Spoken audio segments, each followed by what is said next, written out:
Breaking news చూస్తున్నాం. భద్రాచలం దగ్గర వరద ఉధృతి పెరిగింది. ప్రస్తుతం 43 అడుగులకు గోదావరి నీటి మట్టం చేరటంతో మొదటి ప్రమాద హెచ్చరిక జారీ చేశారు. మరో 5 అడుగులు పెరిగితే రెండో ప్రమాద హెచ్చరిక జారీ చేస్తామని అధికారులు చెబుతున్నారు. లోతట్టు ప్రాంతాల వారు అప్రమత్తంగా ఉండాలని హెచ్చరిస్తున్నారు.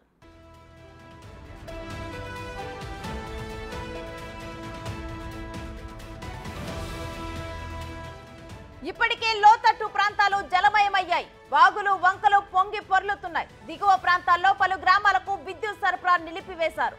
వరద ప్రభావిత ప్రాంతాల్లోని వారిని తరలించేందుకు అధికారులు సిద్ధమయ్యారు.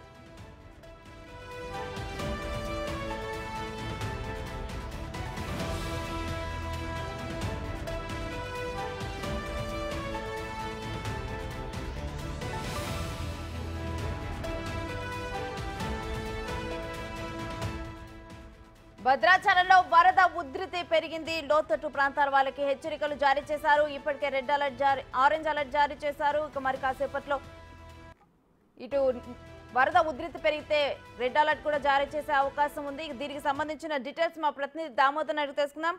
దామోదర్, భద్రాచలంలో వరద ఉధృతి ఏ విధంగా ఉంది?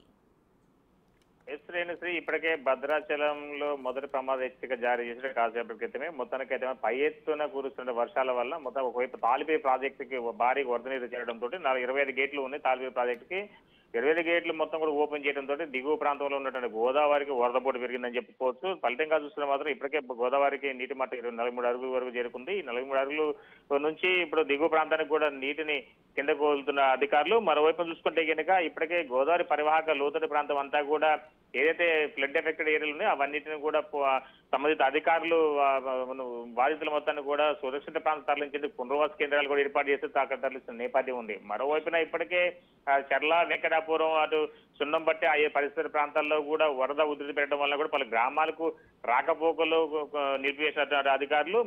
దాంతో పాటుగా విద్యుత్ సరఫరా కూడా మొత్తానికైతే లోతట్టు ప్రాంతాలను ఐడెంటిఫికేషన్ చేసేసి ఆ ప్రాంతాలన్నింటినీ కూడా ప్రజెంట్ విద్యుత్ సరఫరా నిలిపివేసినటువంటి అధికారులు ఉన్నారు. అయితే మరోవైపున గోదావరి వరద నీరు పెరగడంతో భద్రాచలం కరకట్ట సమీపంలో ఉన్న స్లూయిజ్లను కూడా పెద్ద బాహుబలి మోటార్లు ఏర్పాటు చేసి అంటే లోతట్టు ప్రాంతం ఉన్నది కనుక ఒక భద్రాచలంలో కూడా వర్షం కురుస్తున్న నేపథ్యంలో మళ్ళీ బ్యాక్ వాటర్ సంబంధించిన స్లూయిజ్ మోటార్ల ద్వారా గోదావరిలోకి పంపింగ్ చేసే విధంగా బాహుబలి మోటార్లు ఏర్పాటు చేసేసి ఒక భద్రాచలం ఆలయ పరిసరాల్లో ఉన్నటువంటి టెంపుల్ వరద నీటి మొత్తాన్ని కూడా గోదావరిలో తరలిస్తున్న నేపథ్యం అయితే ఉంది రేణుశ్రీ. మరోవైపు గత సంవత్సరం అనుభవాల దృష్ట్యా ఇప్పటికే అక్కడ ఉన్నటువంటి ఏదైతే భద్రాచలం పట్టణంలో ఉన్నటువంటి అధికారులు కావచ్చు, పరిసర లోతట్టు ప్రాంతాల్లో ఉన్నటువంటి అధికారులు గత అనుభవాలు అంటే గత సంవత్సరం వచ్చిన వరదల వల్ల చాలా వరకు కూడా కట్టుబట్టలతో బయటకు వెళ్ళిన పరిస్థితి వచ్చింది. అప్పుడు 70 అడుగుల వరకు కూడా గోదావరి ఫ్లడ్ రావడంతో మరలా గత అనుభవాలను నెమరు వేసుకుంటూ అలాంటి ఫ్లడ్ కనుక ఒకవేళ పునరుద్ధరణ అయితే కనుక ఎలాంటి చర్యలు తీసుకున్న దానిపై కూడా జిల్లా యంత్రాంగం మొత్తం కూడా కసరత్తు చేస్తూ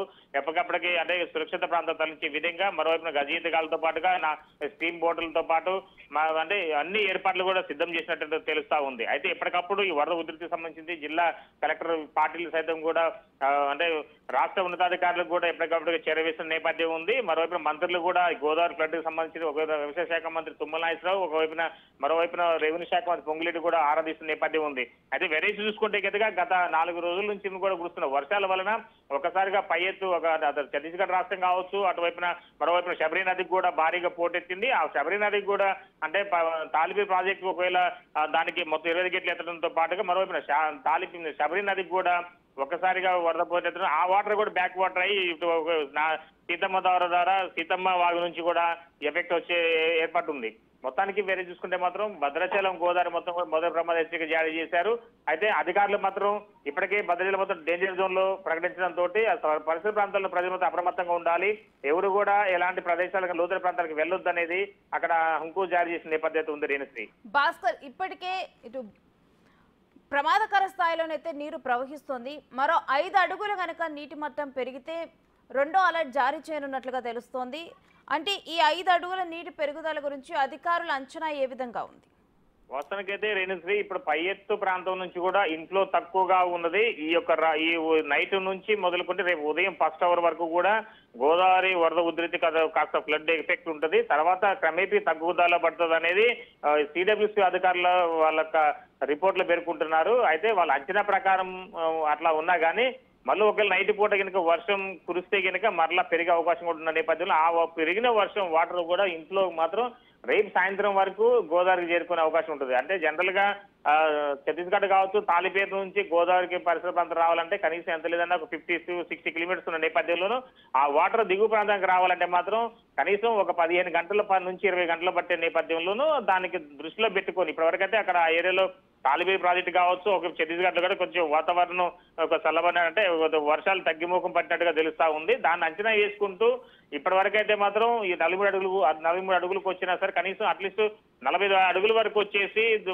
అంటే మళ్ళీ వరద తగ్గిపోయే ఆలోచన ఉంటుంది అనేది వాళ్ళు చెప్తున్న నేపథ్యం అయితే ఉన్నది. అయితే ఏది ఏమన్నా జాగ్రత్తలు తీసుకునే విషయంలో మాత్రం అధికారులు మాత్రం చాలా అప్రమత్తంగానే ఉండడం తెలుస్తా ఉంది. గజేతగాలతో పాటు మరబోట్లతో పాటు అంటే రెస్క్యూ టీమ్ తో పాటు అంటే మొత్తానికైతే గతంలో ఏ లోతట్టు ప్రాంతంలో ఉండి కట్టుబాట్లతో బయటకు వెళ్ళాల్సిన పరిస్థితి ఉందో ఆ గ్రామాలన్నిటి కూడా ముందు ఐడెంటిఫికేషన్ చేసుకోవడం జరిగింది.